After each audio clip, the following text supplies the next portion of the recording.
오전에 그 78명 연쇄 살인마 이야기를 했었죠. 이제 해외였죠. 미국.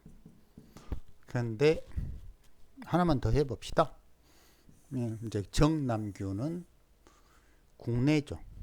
그리고 장난 아니죠.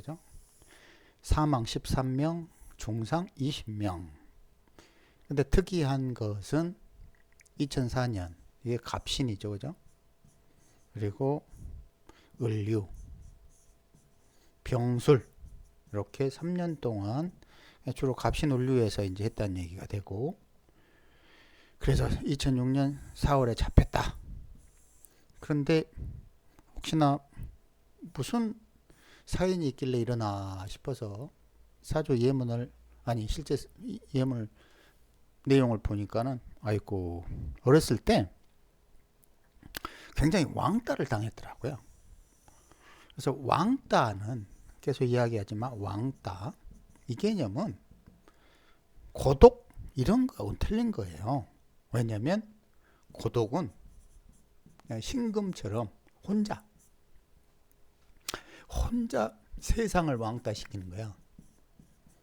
내가 왕따가 아니야. 세상을 내가 왕따시키는 거라고.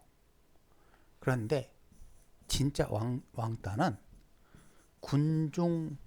군중으로부터 소외, 이 군중으로부터라는 개념을 이해를 해야 돼요. 이거는 다중이야.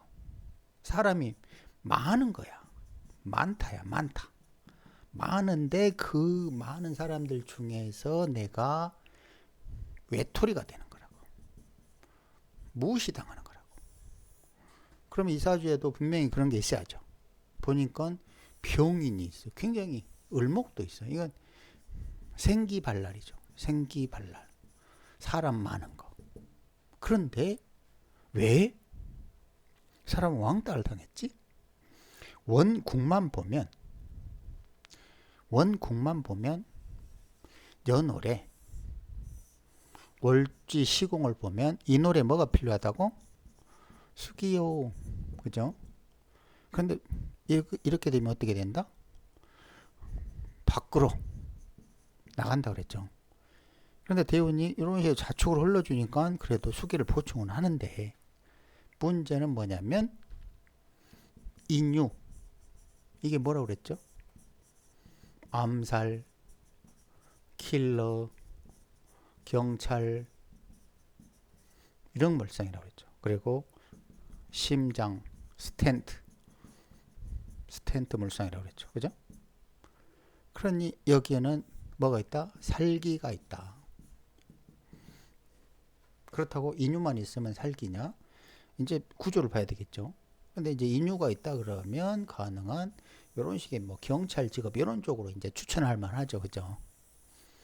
근데 어찌됐든 연월의 시공을 보니까 어떤 상태냐면 수기가 삐쩍 꼴았다. 그러면 이 유금은 어느 상태다? 유금은 날카로워진 상태다. 하지만 이 유금이 아무리 날카로운들 이 병인에 가로막혀서 그 날카로움을 해소하지 못한다. 근데 여기에서 이렇게 운의 대운을 보니까 뭔가 그 수기로 이렇게 가니까 나름대로 조금씩은 풀어지죠. 그죠? 이 풀어진다는 뜻은 뭐냐면 잘 들어보세요. 풀어진다는 뜻은 뭐냐면 유금이 방탕하면서 바로 옆에 있는 임목, 을목을 뭐한다? 공격한다예요. 이 공격한다는 의미가 왜 이 사람은 왕따로 되냐 이거지. 이 사람 자체에서 생각 외로 살기가 나오는 거예요. 이 살기에 대항하는 방식이 왕따예요. 뭐 이런 논리는 이해를 못할 수도 있어요. 그러니까 남편이 부인을 구타했다. 근데 생각 외로 부인의 사주에 살기가 생겨나는 그런 운에 남편이 살려고 역공을 하는 거예요. 마찬가지로 이 사주도 수기가 오면 요 화기 마른 유금이 가만히 있을 때는 얌전히 있는데 요 수기를 딱 보면 날카로워지는 거예요. 아니 수기를 보면은 뭐가 생긴다면 탄성이 생기는 탄성. 앞에 올려놨죠. 탄성이 생긴다고. 그럼 탄성이 생기면 어떻게 되냐? 총알처럼 튀어나간다고. 그러니까 만약에 이 구조가 인, 유, 해 이랬다고 쳐봐요. 이러면 이 사람은 왕따라는 개념과 살기라는 개념이 사정없이 누그러져요. 왜냐하면 유금이 해수에 풀어지는 시공간 흐름이 이렇게 되기 때문이에요. 즉 월에서 일로 가지 월에서 년으로 굳이 역행에 갈 필요가 없다는 얘기예요. 그런데 이거는 유, 인, 해 이러니까 이 유금이 풀어지는 과정에 반드시 인목을 지나간다고. 이걸 뭐라고 나는 표현하냐면 협자라고 표현한다고. 원하든 원하지 않든 이 유금이 풀어지면서 인목과 을목을 공격을 하니까 이 사람들 입장에서는 이 새끼 뭐 예를 들어 싸가지 없네 혹은 뭐 기타 등등 그러면서 괴롭힘을 당하는 거예요. 괴롭힘을 당하니까 보통은 우리가 뭐라고 생각하냐면 상대들이 나쁘다 이런 생각을 하는데 이 사주 안에 분명히 상대들을 나쁘게 하는 에너지가 있다 이거예요. 이제 그런 걸 잘 이해를 하셔야 돼. 그런데 다시 얘기하지만 왕따는 없는 그러니까 고독이 아니라 이렇게 많은 사람들 주위에서 이런 외톨이가 되는 걸 왕따라고 한다는 거. 자, 이제 원국에서 흐름을 봐봅시다. 여기까지는 그러니까 이렇게 여기까지는 어떤 모양이냐면 유금이 탄성이 없어요. 탄성. 그러니까 탄성이 없으니까 어떻게 됐냐면 그냥 지금 여기까지는 억압당한 거예요. 억압. 사람들이 굉장히 괴롭히더라고 이 친구를. 그러니까 이 괴롭힘에 대한 반발 작용이 약했던 거지. 왜냐? 얘가 누르고 있거든. 병화가. 이렇게 통제를 하면 반발을 못 하고 있는데 이제 요 개해대운이 옵니다. 개해대운이 오면 특히나 이제 해대운이 오면 보니까 주로 34, 5, 6, 7 뭐 요 사이 같아. 해대운이 오면 여기 해대운이 왔죠, 그죠? 그럼 얘가 이렇게 가면 얼마나 좋아. 근데 그렇게 안 간다는 거지. 이렇게 간다는 거지. 그렇게 되면 이제 요 문제가 생겨요. 그때는. 그러니까 해수를 보는 순간 억압돼 있던 이 살기가 튀어나가는 거예요. 그리고 이제 여기에서 또다시 저승사자 이론을 대입하면 이 유금이죠. 사유축. 그죠? 그러면 임묘진. 그죠? 이것이 저승사자들이죠. 그리고 여기 있고 여기 있어요. 이 시주는 몰라. 그런 다음에 개해대운의 갑신, 을육, 병술. 그런데 여기서 이제 난리치죠. 이 천간에 저승사자들이 왔어요. 그러니까 여러 가지 복합 원인에 의해서 그때에 어렸을 때에 당했던 보복을 하는 거죠. 이렇게 탄성이 생긴 유금을 활용하여. 그러니 이 보복 심리가 강하니까는 그렇게 살인마를 했음에도 불구하고 떳떳하더라. 뭐 이런 얘기도 있고 그래요.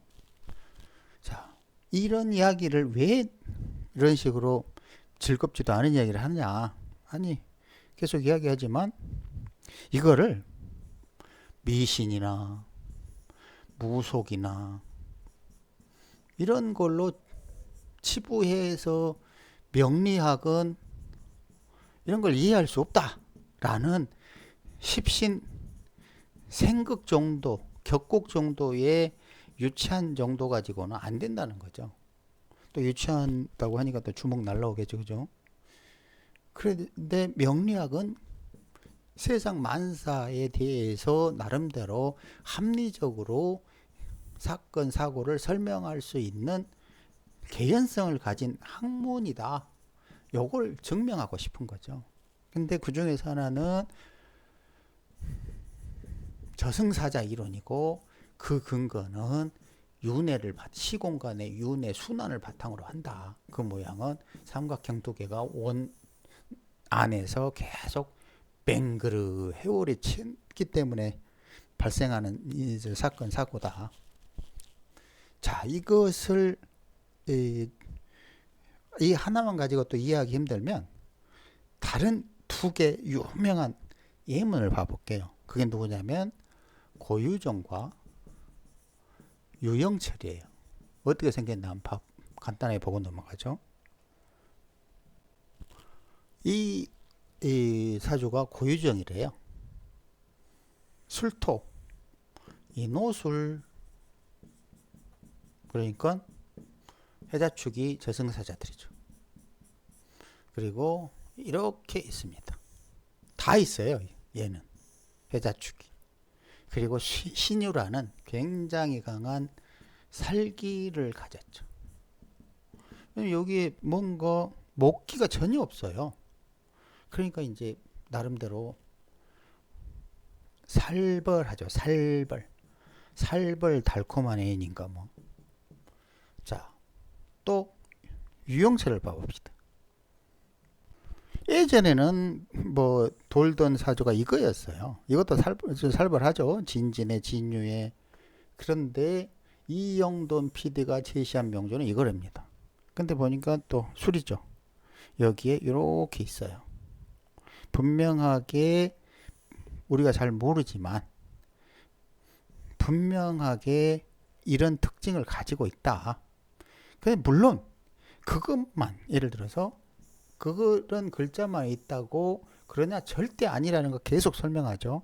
아까 저기도 고씨도 마찬가지로 이런 살벌한 것들이 굉장히 복잡하고 차가운 기운들하고 연결되어 있으니까 하는 거고.